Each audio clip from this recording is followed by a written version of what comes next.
Ray, how many times have you taken part in Bansko Jazz Festival?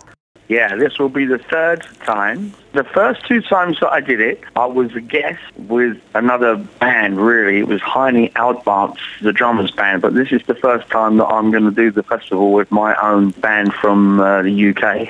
This year you opened the festival. The last and the most important gig on the 8th of August in the evening will be yours. Can you guess for what reason? This kind of music that I play is fitting for all kinds of people from all walks of life, from all age groups and all different mentalities, because I play songs that people know, the hits. They're number one throughout the world for the past 45 years, and it goes on and on and on and on. And my music is very, very honest, and it's based predominantly on the groove and the feel that you get from probably kind of blues, rock, psychedelic. We do a lot of jamming within the music that we play on stage, because I like to read the audience and watch their reaction and pick up on their movements and try and work out the kind of things that they enjoy mentally and physically. Once Colin Earl and you founded the Mungo Jerry band. Where did you get the name from? Well, the name Mungo Jerry came from the record company and the management, because when I recorded the first Mungo Jerry album, the name of the band was The Good Earth.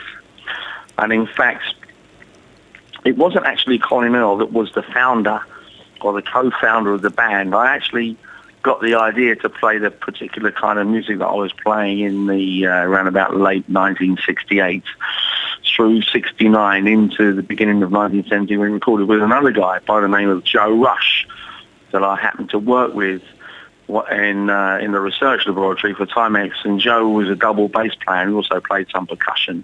Later on he played washboard, and he'd played with Ken Collier Jazz Band, and we had a similar interest in jug band music and rural blues, and he was more into traditional jazz, but our musical tastes crossed over, and we started to play music together.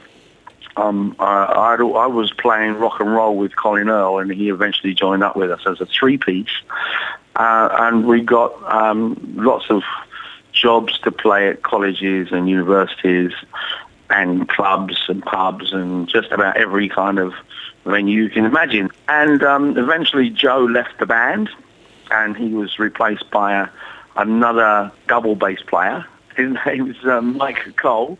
And Mike was very, very much interested in more modern jazz, and he brought his particular kind of style. So we started to play a little bit of authentic rockabilly. So we had kind of mixture of rockabilly, rock and roll, blues, and I was writing songs in a similar style, my own compositions that we could actually play live. In the Summertime was released as the very first maxi single in the world on the 22nd of May 1970.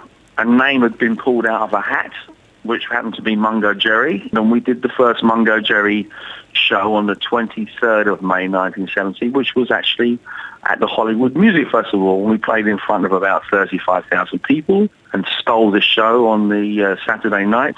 Anyway, everybody went absolutely crazy. They were playing the record on the radio, got great reviews in the music magazine, music papers, and in the Summertime went from nowhere in the charts to number 13, and the following week it became number 1. So that's the story of how the name Mungo Jerry came about, and that's how I got started. We toured extensively throughout the rest of 1970 and played major festivals in and around Europe, and we finished off the year in the autumn we did a tour of about 6 or 7 weeks in the United States, and we played with Rod Stewart, headlined over Black Sabbath, played at great American venues. When we came back, Mike Cole departed from the band and was replaced by another guy that was a kind of musical director. At the beginning of 1972, we did another very long tour of the Far East, Australia, New Zealand, Japan, Kuala Lumpur, Thailand, we came back from that tour, and I was told by Colin Earl and Paul King that I was being thrown out of the band. But the management and the record company and the producer decided that if they went to a show without me, the promoter would be saying, "Where's Mungo?" So I got christened Mungo Jerry, the artist performer, and Ray Dorset, the songwriter, which I've been since 1972. And that's about it, really. That's the story of Mungo Jerry. Ray, you're a great admirer of Bob Dylan. Have you ever met him? No, I've never met Bob Dylan, and I wish I had. I listened to Bob Dylan's radio show, and he played in the summertime, and he said such good things about it. It was very great. Yeah, I'd love to have a jam with Bob Dylan one day. Bob Dylan was obviously greatly influenced by the work of Woody Guthrie, protest songs, social commentary.